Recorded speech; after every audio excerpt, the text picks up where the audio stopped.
جعل المسلمين واغفر لكل ذنوب واستر لكل العيوب واشف لكل القروب واغفر أذى المؤذين يا أرحم الراحمين يا أرحم الراحمين يا أرحم الراحمين فرج مسلمين ثم الصلاة والسلام على شفيع الأنام والآل نعم الكرام والصحب والتابعين يا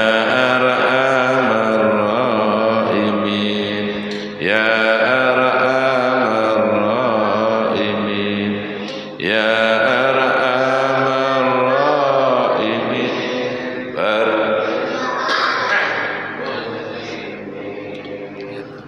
الفاتحة.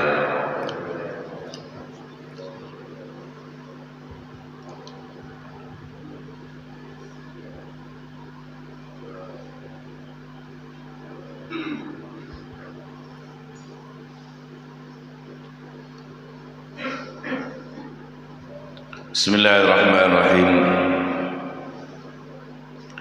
Alhamdulillah wassalatu wassalamu ala rasulillah Sayyidina Muhammad ibn Abdillah wa ala alihi wa sahbihi wa mawala wa la hawla wa la quwwata illa billah ma ba'du. Qala al-mu'allif rahimahullahu ta'ala wa nafa'ana bihi wa bi'ulumi fid dharain amin. Bismillahirrahmanirrahim. Al-maqalatul khamisah. Adapun makalah yang kelima dari bab yang kedua ini, al-maqalatul khamisatu, adapun makalah yang kelima. An Utsman radhiyallahu anhu, dari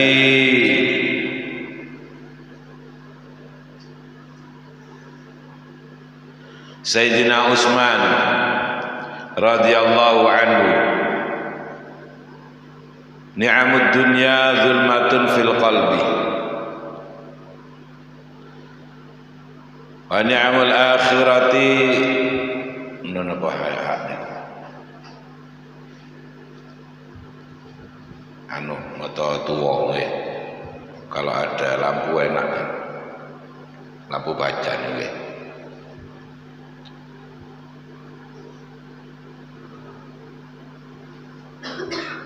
Hamun dunia, berfikir ataupun bersedih tentang dunia itu zulmatun, kegelapan. Fil qalbi, di dalam hati. Wa hamul akhirati, dan adapun berfikir sedih tentang akhirat, nurun, itu cahaya, fil qalbi, dalam hati.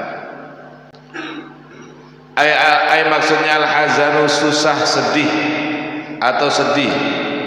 Adapun susah ataupun sedih fil umuril muta'allaqati, dalam perkara-perkara yang berhubungan bid dunya, dengan dunia.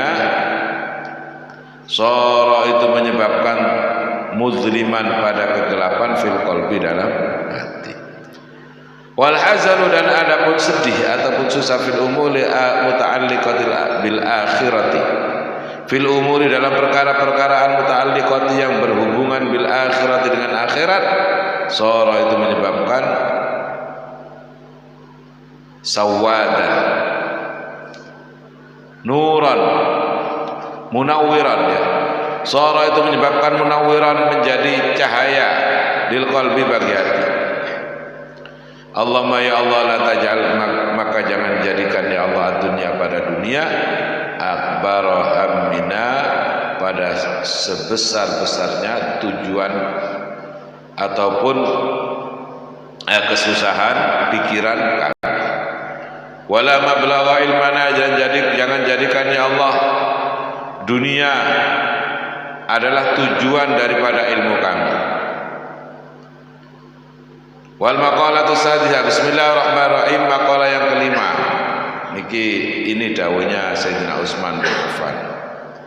Sayyidina Utsman itu Pak adalah Khulafaur Rasyidin yang ketiga. Khalifah pemimpin umat Islam yang ketiga setelah ditinggal wafat oleh baginda Rasulullah Muhammad sallallahu alaihi wasallam. Khulafaur Rasyidin ada 4. Sayyidina Abu Bakar, Sayyidina Umar, Sayyidina Utsman, Sayyidina Ali. Okay. Kalau nyebutkan kasih Sayyidina. Okay. Sampai aja kalau sambutan kepada yang terhormat Bapak RT. Ya benar. Bapak RT 025 atau kepada yang terhormat Ketua RT 025 Bapak Santoso seumpama, ya Pak ya, umpama ini contoh. Pada yang terhormat Wali Kota Balikpapan, Bapak ini, ada bapaknya, ya. Bahkan nama gelarnya disebut semua, Insinyur, Dokter Andes, sebut semua, Haji. Iya benar. Kalau di dinas lain disebutkan juga pangkatnya, ya, itu bagian dari akhlak. Ya. Boleh, bagian dari akhlak. Samanya kita menyebutkan orang lain langsung namanya boleh apa enggak? Ya boleh. Teman sambutan di depan pimpinannya namanya Budiono, kepada Budiono, kepada Santoso, tidak apa-apa. Iya benar. Tidak disebutkan gelarnya, tidak ada bapaknya, tidak ada embel-embelnya, ya, tidak ada embel-embelnya. Kalau ada yang mengatakan bahwasanya Sayyidina itu bid'ah, tidak sama dengan ajaran Nabi, siapa bilang? Ya, itu tadi sudah. Kalau yang mengatakan itu bid'ah, kalau sambutan di depan dia ya sebut aja namanya langsung. Tidak usah menyebutkan Pak Ustadz atau menyebutkan apa, nama-namanya Badruddin, kepada Badruddin, ya. Kalau memang dia berpendapat bahwasanya Sayyidina itu bid'ah. Rasulullah Muhammad sallallahu alaihi wasallam mencontohkan dalam hadis sahih, ana sayyidu waladi Adam yaumal qiyamah. Saya ini pemimpin, sayyidnya, pemimpinnya manusia, anak cucu Adam.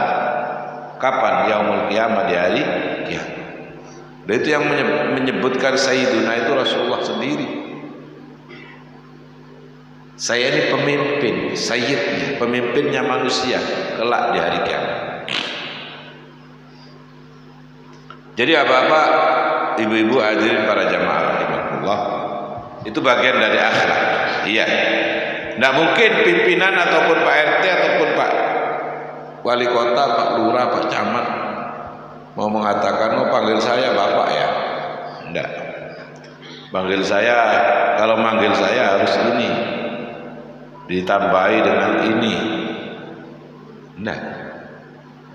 Loh, ini orang-orang terbaik setelah Rasulullah Muhammad SAW itu adalah Khulafaur Rasyidin. Khulafaur Rasyidin yang 4 ini Pak, pemimpin-pemimpin yang mendapatkan petunjuk. Apa artinya Khulafaur Rasyidin? Pemimpin yang mendapatkan petunjuk dari Allah. Kenapa disebutkan mendapatkan petunjuk?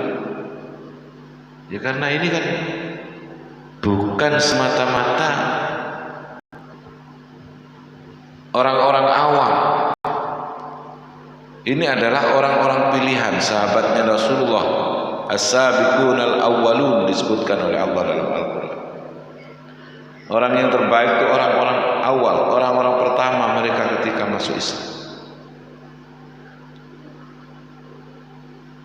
Khairul qurun qarni, kata Rasulullah. Sebaik-baiknya kurun masa itu di masa saya. Tsummal ladina yalunahum, kemudian periode berikutnya. Tsummal ladina yalunahum, kemudian periode berikutnya.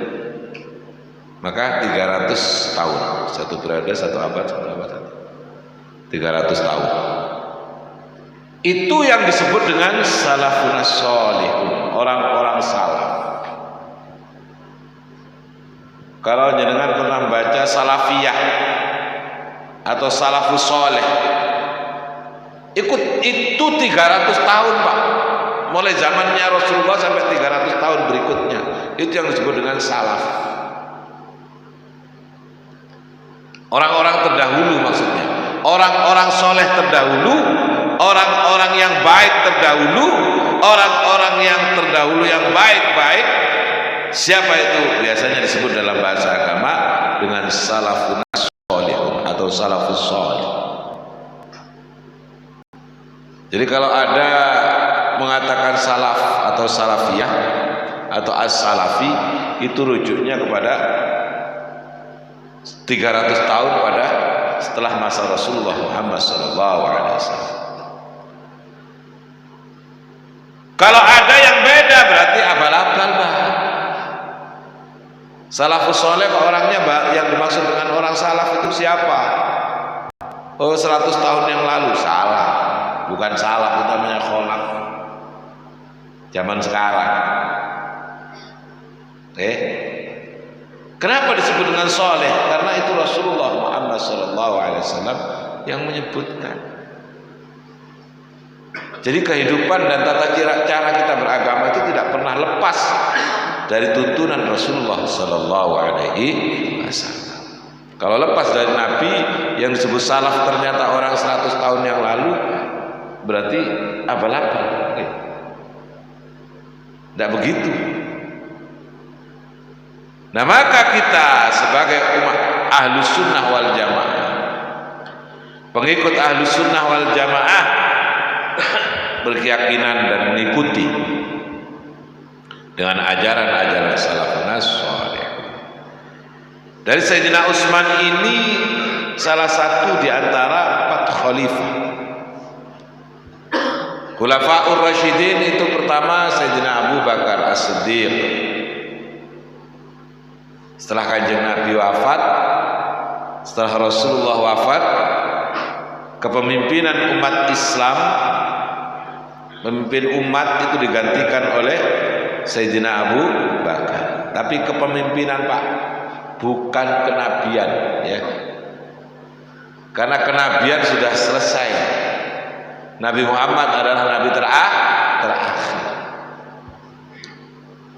Kepemimpinan umat Islam ada pada Abu Bakar, Sayyidina Abu Bakar As-Siddiq.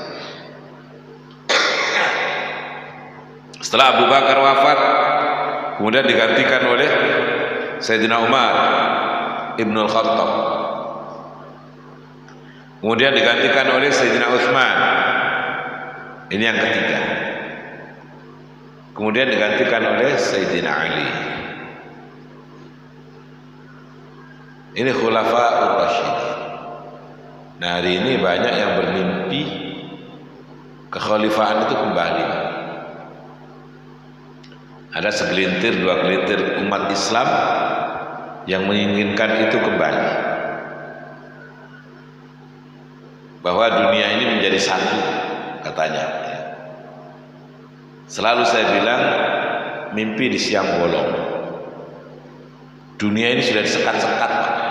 Iya Pak? Jangankan dunia, sama tetangganya itu sudah disekat. Sekat apa? Pertama disekat surat sertifikat, ya benar? Itu pasti. Belum lagi ada dindingnya. Dunia ini sudah disekat-sekat, iya. Kenapa dikatakan itu mimpi di siang bolong? Karena dunia sudah disekat-sekat. Menjadikan umat Islam satu komando, satu kepemimpinan.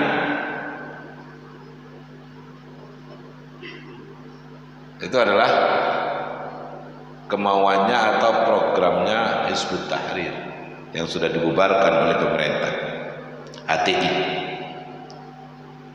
Jadi dunia ini mau disatukan. Saya selalu bilang kalau ada orang yang datang ke rumah saya bilang, mana contohnya? Kasihkan satu saja. Kan harus ada contoh, Pak. Memang jual produk itu harus ada contohnya. Ya, yang sudah menjalankan itu mana? Kita ini seluruh dunia itu sudah final. Final dalam arti Indonesia sudah NKRI harga mati. Ya sudah selesai. Kadang orang punya niat atau program itu untuk nafsunya diri sendiri, Pak. Ingin berkuasa, ingin memimpin, sehingga dia punya program seperti itu. Oh, ini pada zaman Rasulullah, iya. Kekhalifahan itu sudah selesai. Kalau Nabi menyebutkan bagaimana, ya nanti pada saatnya apa yang disabdakan oleh Rasulullah itu akan terjadi, iya. Ketika Allah Subhanahu wa taala kembali menurunkan Nabi Isa, ya, dan juga hal-hal lain yang dijanjikan oleh Allah. Jadi Sayyidina Utsman bin Affan khalifah Khulafaur Rasyidin yang ketiga, ya. 4 semuanya Khulafaur Rasyidin ini adalah sahabat pilihan. Jangan sampai ada pemahaman bahwa saya tidak mau yang satu, saya maunya satu saja, ya 3 saja. Tidak boleh. Oh, saya maunya 3 saja, yang satu tidak mau. Atau dibalik, saya maunya 2, yang 2 tidak mau.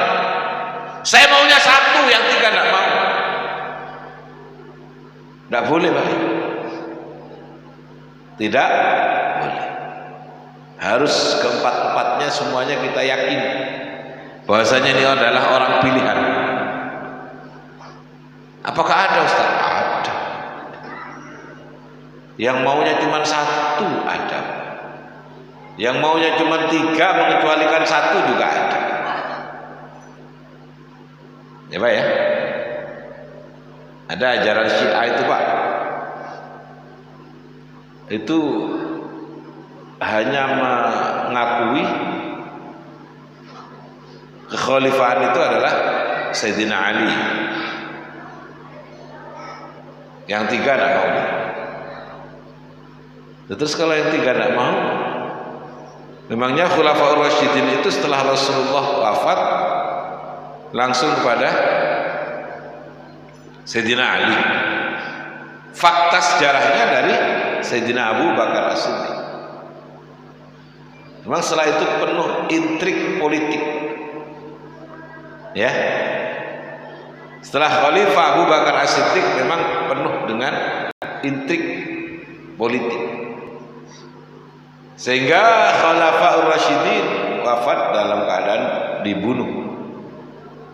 Ini perlunya penjagaan itu, Pak. Ya, presiden, wakil presiden, menteri, wakil menteri, gubernur, ya,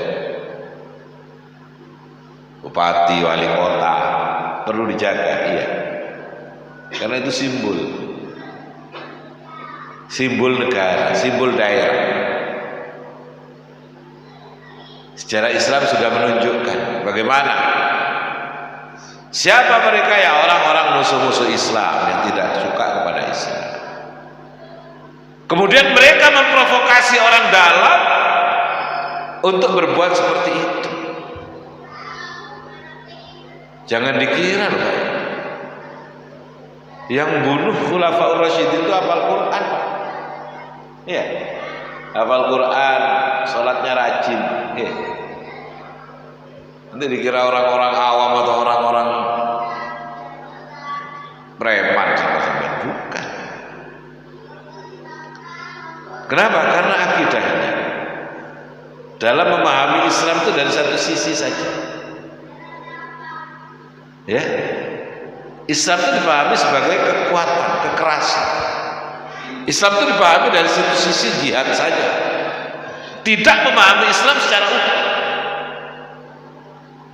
Apa memahami Islam secara utuh? Ya, Islam ada bab sholat, ada bab puasa, ada harus sabar, harus berjuang, harus menerima qanaah. Iya pada lengkap ajaran Islam.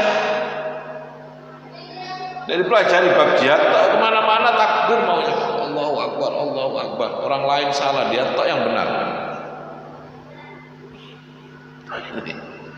Yang menyebabkan negara akhir-akhir ini agak ruwet itu ya itu. Ya. Maka pengajian-pengajian seperti ini bagus. Untuk apa? Memberikan pemahaman kepada masyarakat bahwasanya ini loh sebenarnya Islam itu. Jangan dipahami dari satu sisi saja.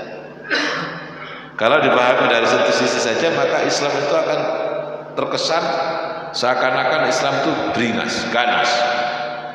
Ada begini sedikit marah, itu sedikit marah, kemana-mana bawa pentungan.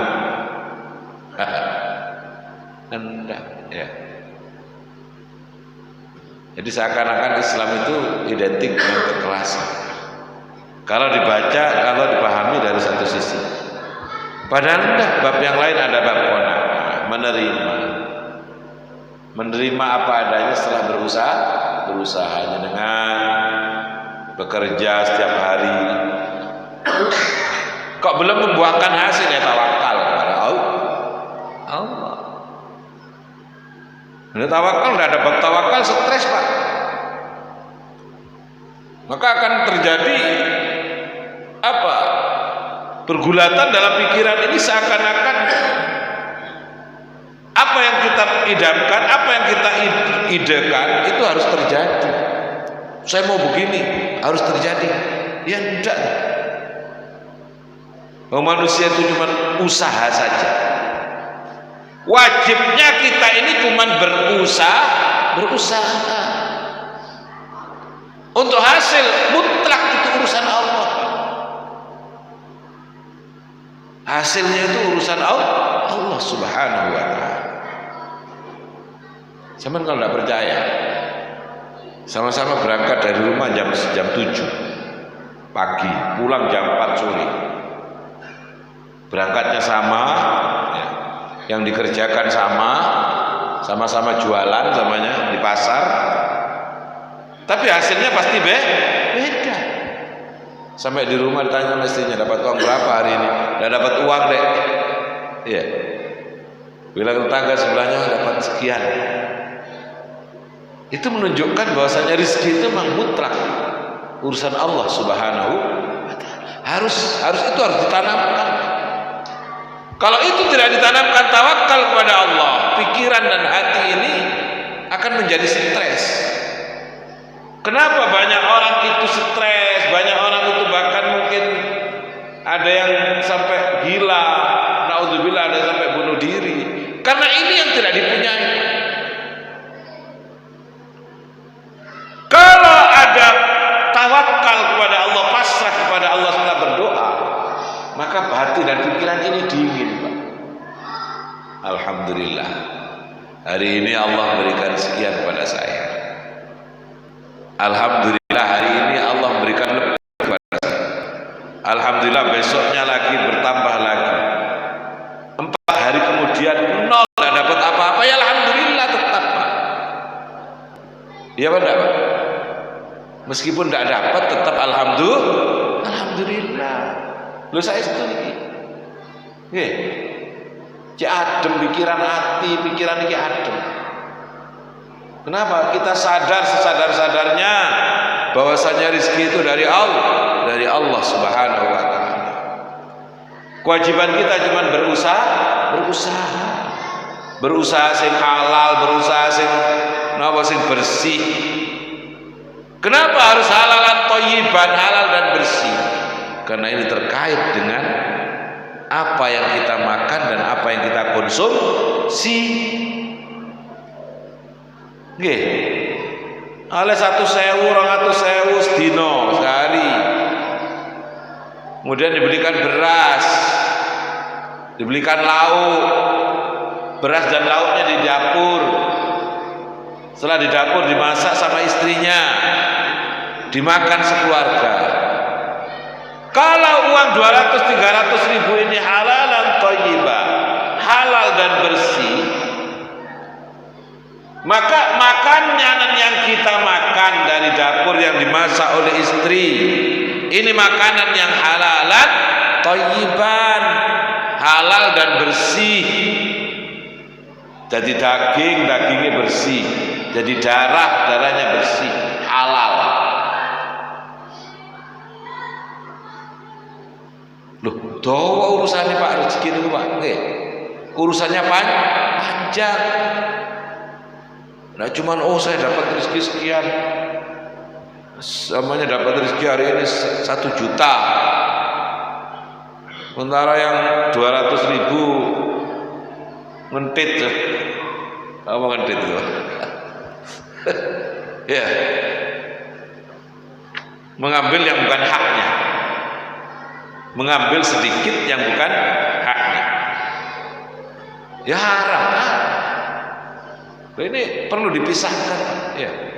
Ini haram, saya tidak mau. Kedangotan harus begitu umat Islam, ya. Umat Islam itu harus jelas. Karena ini apa? Karena ini perintahnya Allah Subhanahu Wa Taala. Makanlah minuman yang halal, makan dan minumlah dari minuman yang halal. Karena itu tadi, kalau sudah makanannya halal, maka dimakan dan dikonsumsi sekeluarga, makanan dan minumannya halal, menjadi darah dan daging yang halal, bersih, ibadahnya diterima, makbul oleh Allah Subhanahu wa Ta'ala. Jadi Bapak dan Ibu hadirin para jamaah rahimakumullah, betul-betul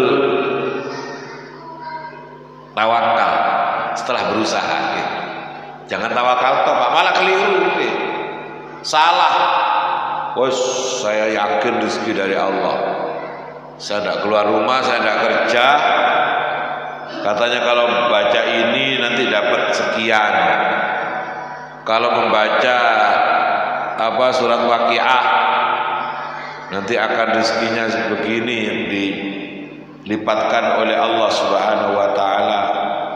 Surat Duha, pokoknya surat Duha terus di masjid tidak mudun-mudun ya, mulai pagi sampai jam 8 sampai jam 9 baca terus ini. Bilang istrinya, Pak keluar Pak dari masjid.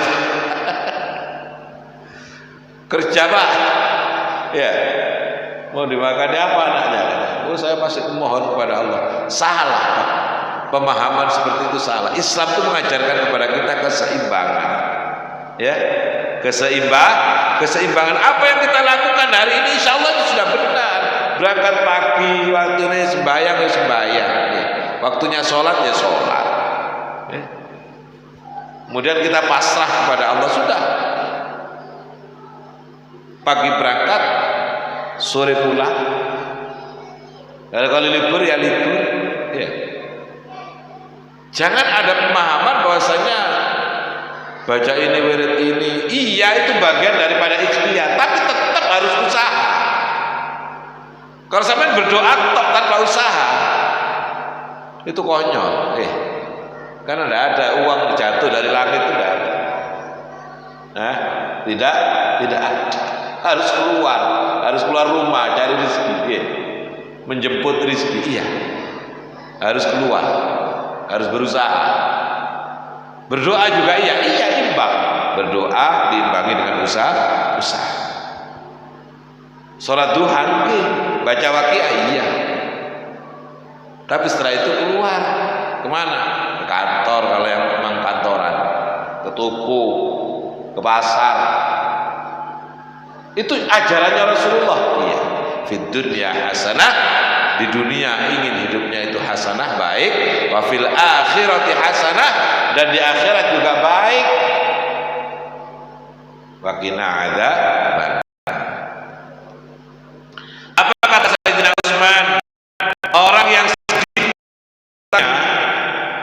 tentang harta itu dzulmatun fil qalbi, kegelapan dalam hati. Sedih. Ya Allah, mikir harta itu sedih sekali. Kenapa kamu kok sedih? Kehilangan. Kehilangan apa? Uang berapa? 100. Masya Allah sedihnya Pak. Ya. Ini nyata di masyarakat. Orang kehilangan ayam ibaratnya, itu sangat-sangat sedih sekali. Ya, kehilangan ayam, sampai sore tidak pulang ayamnya. Udah tidak ke masjid Pak, dicariin kemana-mana. Abote nemen, abote yang PT ayam. Hah? Seakan-akan Masya Allah ya. Mungkin Pak, Islam, orang Islam itu harus kaya. Boleh kaya, boleh, tapi tidak lengket ke sini Pak ya. Tidak lengket ke hati ya. Yang lengket ke hati itu Allah, Rasulullah ya. Bisa-bisa insya Allah ya. Kalau ada orang yang saya sebutkan tadi sebelum-sebelumnya itu, karena itu apa? Hamud dunia, susah bab dunia itu mengalahkan segalanya Pak. Sehingga kalau kerja sudah lupa makan, lupa sholat, pokoknya fokus. Masya Allah. Banyak orang seperti ini, banyak Pak, banyak sekali. Lupa sholat, nyambut kain, fokus, tidak ada urusan, seakan-akan harta itu segala-galanya. Nun sewu, mohon maaf ya, umat Islam tidak seperti itu. Keseimbangan, nun sewu, imbang, kerja iya, waya sholat juga sholat, berdoa juga berdoa, pengajian yang masjid. Berapa lama sih Pak di dunia ini? Paling aku bisa minus kontraknya 10 tahun guys. Itu kalau mungkin. Contohnya Rasulullah, pinter Kanjeng Nabi 63. Kok ada yang 64 bonus itu dapat 1 tahun Pak? Kok bonus? Oh saya 65 Ustaz, bonus 2 tahun kan? Tambah syukur sampai udah dibonusi 2 tahun. Karena contohnya Rasulullah tidak jauh, kata Nabi, usia umatku tidak jauh dari aku. Oh sampai 70 tahun, ada bonus ini. Namanya bonus harus dipakai sebaik-baiknya. Dan dipakai bisa hangus. Oke, berapa kok seakan-akan Masya Allah, karena harta, bab warisan tanah sepetak sampai kelahi sama saudaranya, seakan-akan bukan kakak adik lagi. Naudzubillah. Ini saya tanamkan, harus kita tanamkan bahwasanya persaudaraan itu nomor 1, akhirat itu segala-galanya, gitu Pak. Ayo generasi anak-anak muda, jangan sampai karena harta, bab warisan sehingga kakak adik pisah. Masya Allah. Saya itu, orang tua saya wafat 4 atau 5 tahun yang lalu. Selesai 7 harinya saya bilang sama kakak-kakak saya, persaudaraan adalah segala-galanya. Kalau ada yang permasalahkan masalah gono gini ini itu yang sudah dibagi sesuai dengan syariat Islam, saya akan mengalah. Mengalah maksudnya pek-pek. Gimana ya? Bukan sombong, tidak sombong. Tapi persaudaraan bagi saya nomor 1. Kalau ada yang begini terus pek-pek. Dunia bisa digoleki, persaudaraan tidak bisa dicari. Dong, jangan sampai, Masya Allah.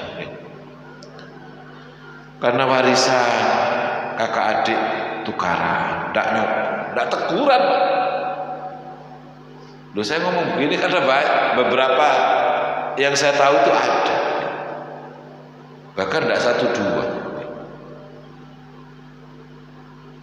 Jadi susah bab dunia, susah bab masalah keduniaan itu adalah zulmatun fil qalbi, kata Sayyidina Rasul. Ya Allah, saya rugi. Gimana itu proyek saya? Ya biasa aja jalan. Kalau itu terus menerus dipikirkan, maka hatinya akan semakin gelap, semakin gelap, semakin gelap, semakin gelap. Ini dakwahnya Sayyidina Utsman. Wa amul akhirati fil qalbi, wa amul akhirati nurun fil qalbi. Sedih bab akhirat itu akan menjadikan hati ini semakin bercahaya kepada Allah Subhanahu wa taala. Ya Allah, ibadah saya ini gimana? Bacaan Al-Quran saya itu seperti seberapa? Sholat saya itu bagaimana? Saya kalau nanti mati meninggal, apa bekalnya? Sangunya seberapa? Itu kalau kita pikirkan, maka hati kita akan semakin bersih, bersinar, mendapatkan nur cahaya dari Allah Subhanahu wa taala. Jadi kebalikannya, nek susah bab dunya, atine tambah peteng. Nek susah bab akhirat, atine tambah bercahaya. Nih, hatinya semakin bersinar. Kenapa? Karena difikirkan masalah akhirat. Al-Fatihah. A'udzu billahi minasyaitonir rajim. Ar-Rahmanir-Rahim. Bismillahirrahmanirrahim. Alhamdulillahirabbil alamin. Hamdan yuafi ni'amaka fi mazidah. Ya Rabbana lakal hamdu kama yanbaghi li jalali wajhika azim sultanik. Allahumma shalli ala sayyidina Muhammadin salatan tunjina biha min jami'il ahwal wal afat. Taqdi biha lana ya Allah jami'al hajat wa tahir jami'is sayyi'at wa tarfa'una biha 'indaka 'ala darajat wa tuballighuna biha as-salawat min jami'il khairat wal hayat ba'da al-mamat. Rabbana hab lana min azwajina dhurriyyatina qurrata a'yun waj'alna lil muttaqina imama. Rabbana atina fid dunya hasanah wa fil akhirati hasanah wa qina adzaban nar. Wa sallallahu ala sayyidina Muhammad wa ala alihi wasallam. Subhana rabbika rabbil izzati amma yasifun wa salamun ala al mursalin. Alhamdulillah. Assalamualaikum warahmatullahi wabarakatuh.